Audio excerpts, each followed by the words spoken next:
नमस्कार मित्रों। आज भाग 383 में हम लोग भारतीय साक्ष्य अधिनियम 2023 का दो सेक्शन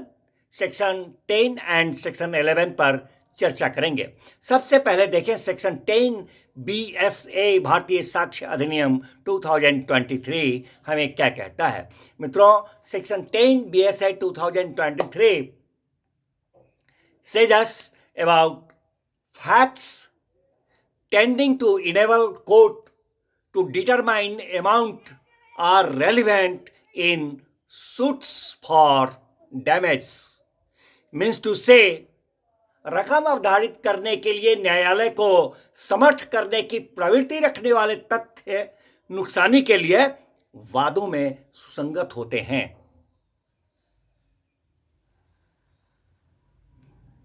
मित्रों, यह धारा जो है 10, वह नुकसानी के लिए वादों में रकम अवधारित करने के लिए न्यायालय को समर्थ करने की प्रवृत्ति रखने वाले तथ्य सुसंगत होते हैं, इससे संबंधित है। इसके बारे में यह सेक्शन 10 हमें बताता है। दिस सेक्शन प्रोवाइड्स, यह सेक्शन है, यह उपबंध करती है कि उन वादों में, इन दैट वेरी सूट्स, उन वादों में जिनमें के नुकसानी का दावा किया गया है, क्लेम फॉर डैमेज, कोई भी तथ्य सुसंगत हो जाते हैं जिस तथ्य से न्यायालय जो है वो नुकसानी की वह रकम अवधारित करने के लिए समर्थ हो जाए जो रकम अधिनिर्णित न्यायालय को की जानी चाहिए। एक बार फिर से, यह धारा जो है वो प्रोवाइड करती है, उपबंध करती है उन वादों में, उन वैसे सूट्स में जिनमें कि नुकसानी का दावा किया गया है, कोई भी तथ्य सुसंगत हो जाते हैं। वैसे में कौन से तथ्य सुसंगत हो जाते हैं? तो जिन तथ्यों से न्यायालय नुकसानी की वो रकम अवधारित करने के लिए समर्थ हो जाए जिस रकम को उसे अधिनिर्णित करना है। मित्रों, अब इसी अनुक्रम में अगला सेक्शन है सेक्शन 11, उस पर चर्चा करें। सेक्शन 11 ऑफ BSA 2023 भारतीय साक्ष्य अधिनियम 2023 जो है, that sages facts relevant when right or custom, facts relevant when right or custom is in question. Means to say, जब अधिकार अथवा रूढ़ि प्रश्नगत हो जाते हैं तो वहां पर सुसंगत तथ्य के बारे में सेक्शन 11 ऑफ BSA 2023 हमें बताता है। कहता है मित्रों ये सेक्शन 11 BSA 2023 कि जब किसी राइट अथवा किसी कस्टम, किसी अधिकार अथवा किसी रूढ़ि के होने या न होने, एग्जिस्टेंस नॉन एग्जिस्टेंस,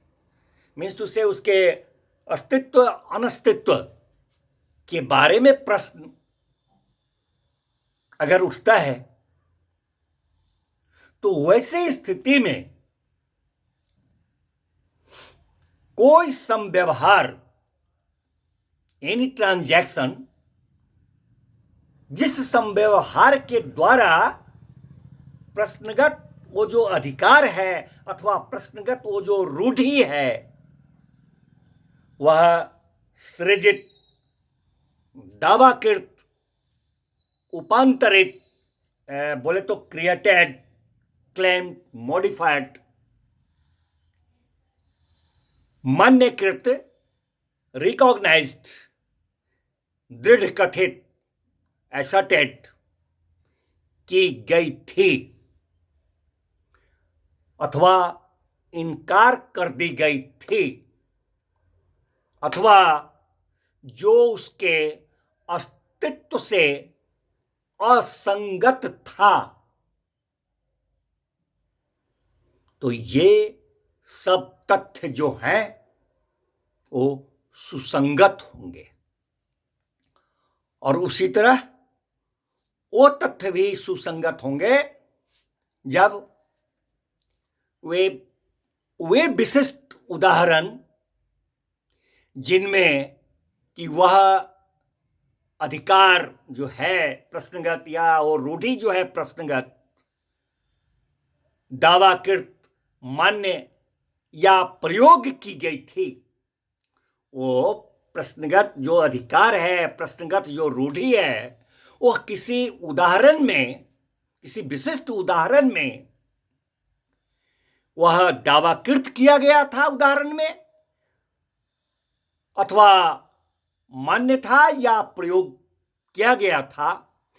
अथवा उस विशिष्ट उदाहरण में उस अधिकार का जो प्रश्नगत है अथवा उस रूढ़ि का जो प्रश्नगत है, उनका प्रयोग विवादग्रस्त था, दृढ़ कथन किया गया था, उसका अनुसरण